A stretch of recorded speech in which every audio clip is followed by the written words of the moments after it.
দেখো এই প্রশ্নটা কি বলছে, দেখো বলছে বয়েলের সূত্র, চার্লসের সূত্র আর অ্যাভোগাড্রোর সূত্রের উপর ভিত্তি করে আদর্শ গ্যাস সমীকরণটি প্রতিষ্ঠা করো। ঠিক আছে, কি বলছে প্রথমে বয়েলের সূত্র। বয়েলের সূত্রের গাণিতিক রূপ আমরা জানি, বয়েলের সূত্র এইভাবে লিখে নেবে কিন্তু, বয়েলের সূত্র। মজা আসবে, দেখো মজা আসবে, মজা আছে। ভি ভ্যারিজেস কি 1/T। চার্লসের সূত্র জানি, চার্লসের সূত্র, চার্লসের সূত্র কি জানি আমরা, ভি ভ্যারিজেস টি জানি।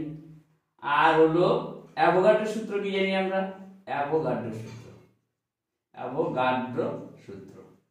ঠিক আছে, সেটা কি ছিল, ভি ভ্যারিজেস এন জানা আছে।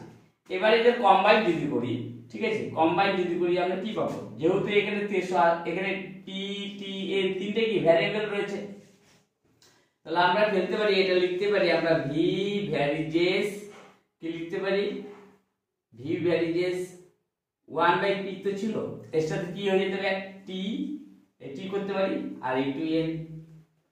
ঠিক আছে, এবার যদি আমরা এই ভ্যারিজেস বা প্রপোর্শনালিটি সাইন উঠাই তাহলে কি আসবে, এটা উঠিয়ে যদি সমান সমান বসাই তাহলে একটা ধ্রুবক পদ দিতে হয়। ধ্রুবক পদ কি এখানে আর সর্বজনীন গ্যাস ধ্রুবক।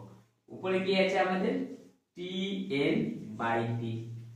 এখানে যদি বজ্রগুণ করি কি হবে দেখো, PV, PV equal to nRT লিখতে পারি। এটাই কি আদর্শ গ্যাস সমীকরণ। ঠিক আছে, এটাই হলো আদর্শ গ্যাস সমীকরণ। ঠিক আছে।